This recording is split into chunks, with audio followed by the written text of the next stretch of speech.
মুকুল রায় বঙ্গ রাজনীতি চাণক্য।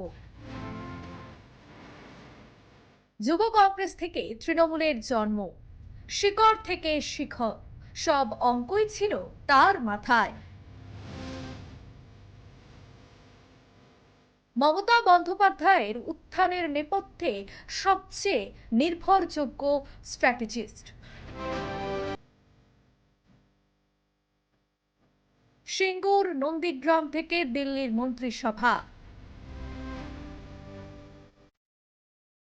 আন্দোলন আর ক্ষমতা, দুই মেরুতেই তার দাপট।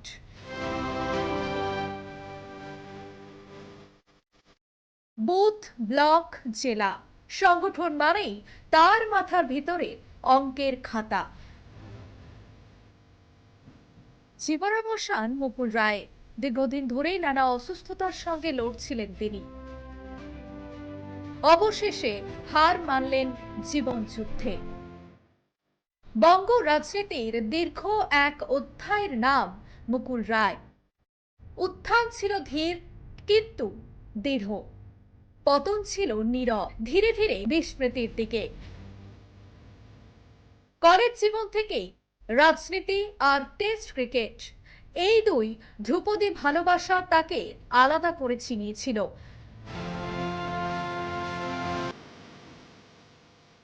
রাজনীতিতে তিনি ছিলেন ধৈর্যের খেলোয়াড়, শর্টকাটে বিশ্বাসী নন। কি খুশি হলো তার কিছু চলে জানি না, তো আমার মাথার উপর থেকে ছাদ চলে গেল। बीजेपी से तृणमूल क्या कहेंगे, क्या ना उनका राजनीति का लंबा सफर था, अनुभव भी था, केंद्रीय मंत्री भी बने, वो टीएमसी में भी सर्वोच्च नेता थे।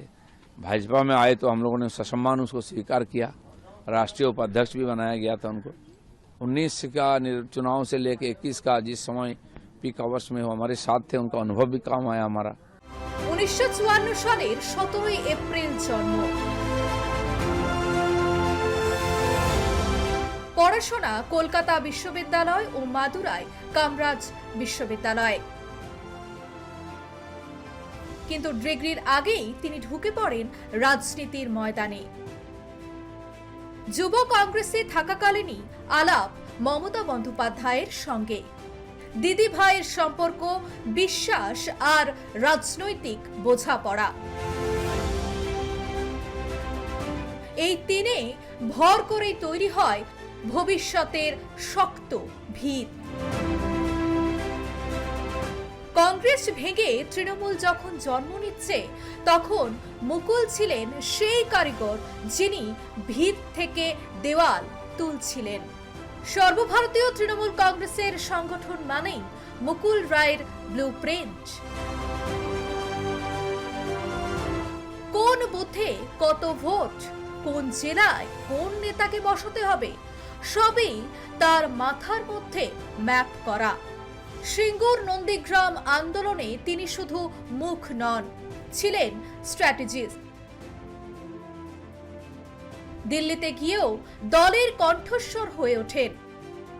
রাজ্যসভায় দলনেতা, ইউপিএ জমানায় কেন্দ্রীয় মন্ত্রী, রেল মন্ত্রকের দায়িত্ব। ক্ষমতার শীর্ষে থেকেও সংগঠন তার হাতছাড়া হয়নি। 2011 সালের বিধানসভা এবং 2013 সালের পঞ্চায়েত নির্বাচন, এই দুই ধাপে তৃণমূলের নিরঙ্কুশ দাপটের নেপথ্যে ছিল মুকুলের হিসেবি চাল। দল ভাঙানো, নেতা টানা, রাজনৈতিক অঙ্ক কষা। এই অধ্যায়ে বঙ্গ রাজনীতি চিহ্ন ম্যানেজমেন্ট রাজনীতি। 2015 পর তৃণমূলে প্রান্তিক হয়ে পড়া, সারদা পরবর্তী চাপ আর অবশেষে 2017-তে দল ত্যাগ। বিজেপিতে গিয়ে মুকুল দিলেন নতুন ছক। 2018 এবং 2019-এ বাংলায় বিজেপির উত্থানের নেপথ্যে তার কৌশল ছিল বলে রাজনৈতিক মহলের একাংশ মানে। তবুও আদর্শগত দূরত্ব, কেন্দ্রীয় নিয়ন্ত্রণ, সব মিলিয়ে সেই অধ্যায়ও স্থায়ী হলো না। 2021-এ তিনি ফেরেন পুরনো ঘরে। ব্যক্তিগত শোভ, শারীরিক অসুস্থতা, স্মৃতি ধ্বংস, সব মিলিয়ে রাজনীতির মাঠ থেকে ধীরে ধীরে বিদায়। মুকুল রায় ছিলেন টেস্ট ক্রিকেটের মতো ধীর, গভীর, দীর্ঘ ইনিংসের খেলোয়াড়। শেষটা এলো টি-20-র যুগে, সেখানে ধৈর্যের কদর কম। তবু ইতিহাসে তিনি থাকবেন বঙ্গ রাজনীতির সেই চাণক্য হিসেবে যার মস্তিষ্ক বহু ক্ষমতার পালাবদলের নকশা এঁকেছিল। News desk report, news live Bangla.